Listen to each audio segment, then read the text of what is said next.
Барлықтарыңызға сәлем. Каналға тіркеліп, лайк басуды ұмытпаңыздар.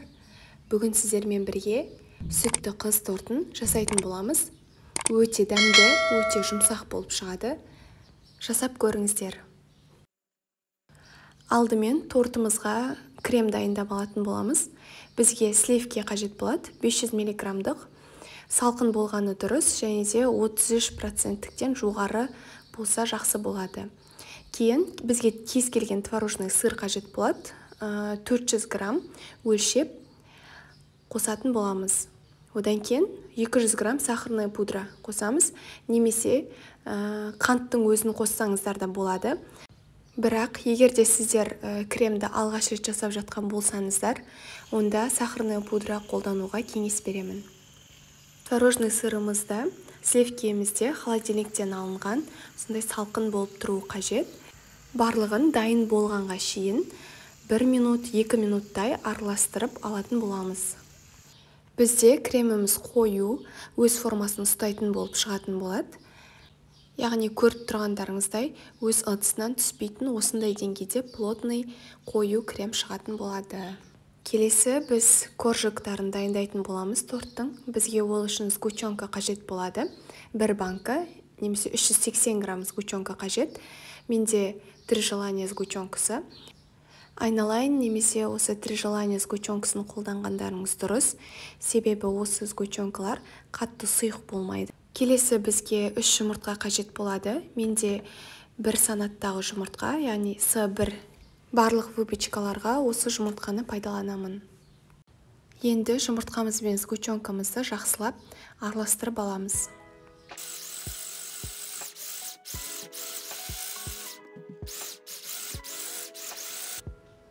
Ендігі бізде 80 граммдық еріген сары май қажет болады. Қатты ыстық болмау қажет. Және сары майдың 60% пен 72%-тік түрлерін алғандарыңыз дұрыс. Ұнымызды міндетті түрде алдын ала електен өткізіп аламыз. Осы ұнымызға 1 шай қасық қамыр қопсытқышымызды қосамыз, яғни разрыхитель. Қосып, екеуін бірге араластырып аламыз.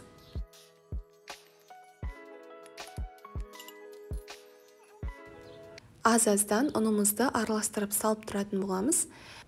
Ешқандай түйіршік қалмайтындай етіп араластыру қажет.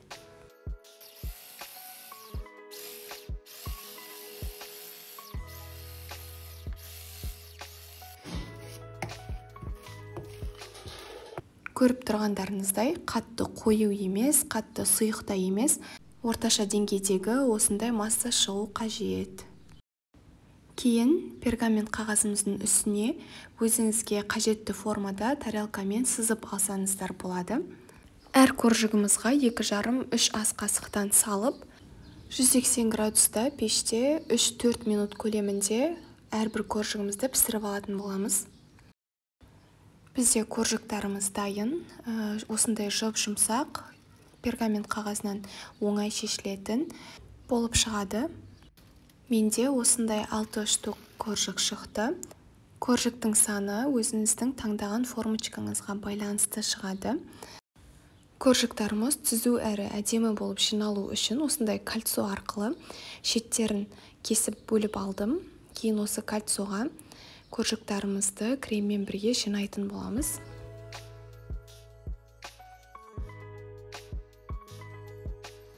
Алдын ала дайындалған кремімізді коржиктарымыз дайын болғанға дейін тоңазытқышта ұстаймыз. Әр коржигіміздің үстіне осылай кремімізді жаға отырып жинап алатын боламыз.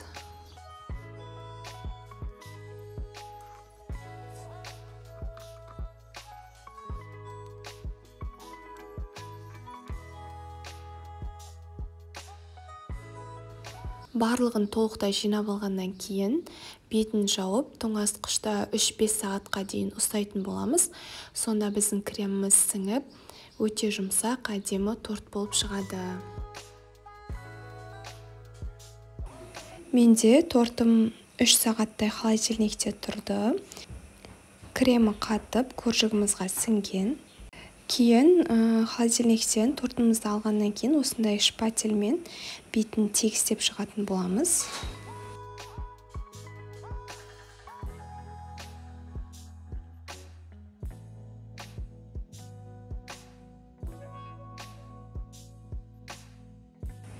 Мен тортымыздың шеттерін, сыртын креммен әрлемеймін, сол себептен бізде осындай бисквитный хлопья деп аталады. Кондитерский магазиндерден сатып алсаңыздар болады.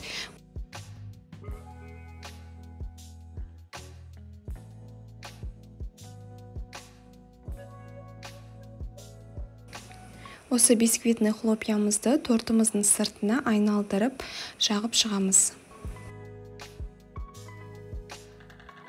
Егер сіздерде кремдеріңіз артық қалған болса, өзіңіздің фантазияларыңызға қарай тортыңыздың үстін әрлеп, әсемдеп шықсаңыздар болады.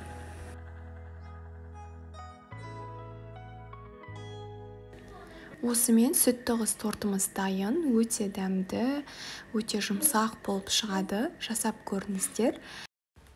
Алдағы уақытта бұдан да басқа өте дәмді шығатын торттың рецепттерімен сіздермен бөлісетін боламын. Жіберіп алмас үшін подписация бөлімін басып, каналға тіркеліп кетіңіздер, қоңыраушаны басып қойыңыздар. Сонымен қатар лайк басып, комментарий жазуды да ұмытпаңыздар. Назарларыңызға рахмет. Келесі көріскенше сау болыңыздар.